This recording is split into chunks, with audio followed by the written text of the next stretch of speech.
لوگ کیا کرتے ہیں؟ نمبر ایک، تجوید کے خلاف قرآن پڑھتے ہیں، نمبر دو، غلط پڑھتے ہیں، اور نمبر تین، بے قاعدہ پڑھتے ہیں۔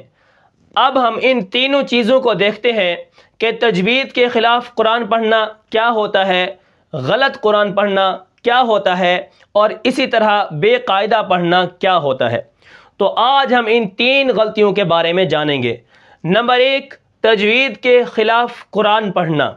اب اس کا جواب کیا ہے؟ اب اس کا جواب یہ ہے کہ ایک حرف کی جگہ اگر آپ دوسرا حرف پڑھ دیں تو یہ تجوید کے خلاف قرآن پڑھنا ہے۔ اب مثال کے طور پر تو یہاں پر حضرت مصنف نے 7 حرف ایسے بتائے ہیں جو تجوید کے خلاف قرآن پڑھنے میں آتے ہیں۔ نمبر ایک، سا۔ اگر آپ سا کی جگہ سین پڑھ دیں گے تو وہاں پر کیا ہے؟ مطلب اور معنی تبدیل ہو جائے گا۔ جیسے اسمن، اسم کا مطلب ہے گناہ، سا کے ساتھ۔ اگر آپ سین کے ساتھ پڑھیں گے تو سین کے ساتھ اسمن نام ہوتا ہے۔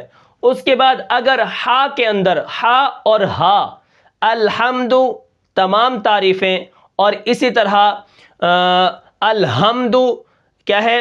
آگ کی حرارت کا ختم ہونا، یا ونہر آپ ذبح کیجئے، ونہر آپ ڈانٹیے، ٹھیک ہے۔ اس کے بعد اگر آپ دال کی جگہ واد پڑھ دیتے ہیں یا واد کی جگہ دال پڑھ دیتے ہیں، مثال کے طور پر جیسے وَلَسَوْفَ يُعْطِيكَ رَبُّكَ فَتَرْضَىٰ، ہم آپ کو اتنا دیں گے کہ آپ کیا ہے؟ راضی ہو جائیں گے۔ اگر آپ واد کی جگہ دال پڑھتے ہیں، فَتَرْضَىٰ سے فَتَرْضَىٰ، تو ہم آپ کو اتنا دیں گے، نعوذ باللہ آپ ہلاک ہو جائیں گے۔ تو یہاں پر دیکھیں، اگر آپ ایک حرف کی جگہ دوسرا حرف پڑھیں گے تو اس سے معنی اور مطلب بھی تبدیل ہو جائے گا، اور یہ ہے تجوید کے خلاف قرآن پڑھنا، ٹھیک ہے۔ اس کے بعد اب یہاں پر 6 حرف ایسے ہیں جو صفات کی وجہ سے جن کے معنی اور مطلب تبدیل ہوتے ہیں۔ جیسے اگر آپ صاد کی جگہ سین پڑھیں گے، طا کی جگہ تا پڑھیں گے، ضا کی جگہ ذال پڑھیں گے، تو اس سے بھی کیا ہے؟ یہ صفات لازمہ کی وجہ سے ہے۔ تو یہ بھی کیا ہے؟ یہ بھی تجوید کے خلاف قرآن پڑھنا کے اندر ہے، ٹھیک ہے۔ اب اس کے بعد تو اسی طرح آپ صاد کو سین پڑھیں گے، اور اسی طرح طا کو تا پڑھیں گے، سین کو ذال، اور اسی طرح حرفوں کو خلط ملط کریں گے۔ یہ غلطیاں تجوید کے خلاف قرآن پڑھنا سے تعبیر کی گئی ہیں۔ اب تجوید کے 2 بڑے جز ہیں، نمبر ایک مخارج الحروف، اور نمبر 2 صفات الحروف۔ اب یہاں پر یہ جو غلطی ہوگی یہ مخرج کی وجہ سے ہوگی کہ سا کا مخرج الگ ہے، صاد کا مخرج الگ ہے، دال کا مخرج الگ ہے، اور ضاد کا مخرج الگ ہے۔ اسی طرح ضاد کا مخرج الگ ہے اور ضا کا مخرج کیا ہے؟ الگ ہے۔ تو عین کا مخرج الگ ہے، اسی طرح حمزہ کا مخرج الگ ہے۔ اگر آپ عین کی جگہ حمزہ پڑھ دیں گے یا اسی طرح حمزہ کی جگہ عین پڑھ دیں گے تو معنی اور مطلب تبدیل ہو جائے گا، اور یہ تجوید کے خلاف قرآن پڑھنا ہے۔ اب صفات کی وجہ سے حرف تبدیل ہوگا۔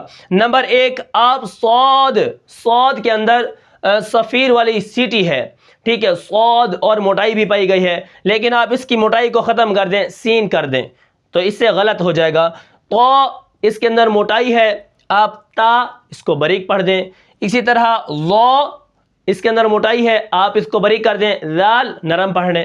ویسے تو یہ دونوں نرم حرف ہیں، لیکن اگر آپ صفات لازمہ کی وجہ سے غلطی کریں گے تو یہ ہے تجوید کے خلاف قرآن پڑھنا۔ اگر آپ ایک حرف کی جگہ دوسرا حرف پڑھتے ہیں تو یہ کیا ہے؟ تجوید کے خلاف قرآن پڑھنا ہے، ٹھیک ہے۔ تو آپ کو پتہ چلے گا کہ میں تجوید کے خلاف پڑھ رہا ہوں، ایک حرف کی جگہ دوسرا حرف پڑھ رہا ہوں۔ اب یہاں پر نمبر 2، قرآن کو غلط پڑھنا کیا ہے؟ مثال کے طور پر حقیقی سبب تجوید کے اہم جز کے خلاف کرنا نہ ہو۔ حقیقی سبب کیا ہے؟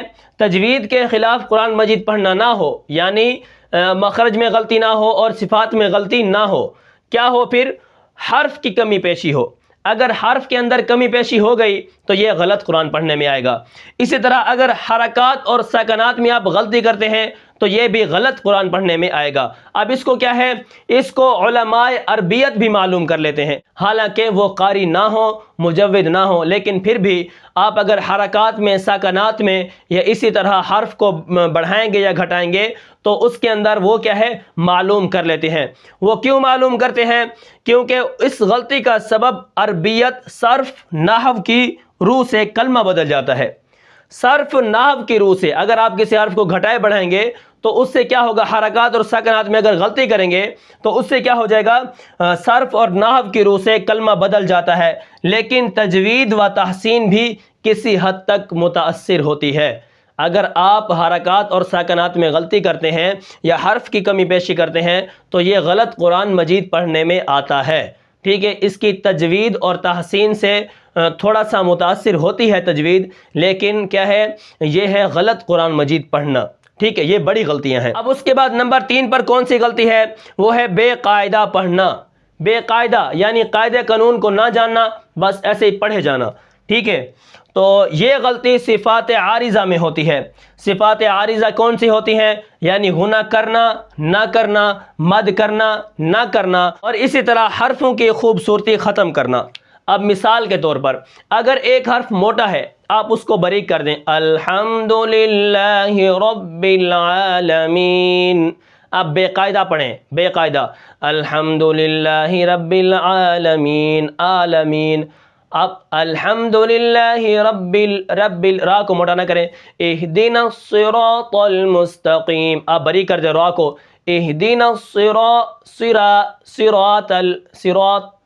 صراط اب یہاں پر تو اور تا کی غلطی جو ہو رہی ہے وہ صفات لازمہ کی وجہ سے ہے، ٹھیک ہے۔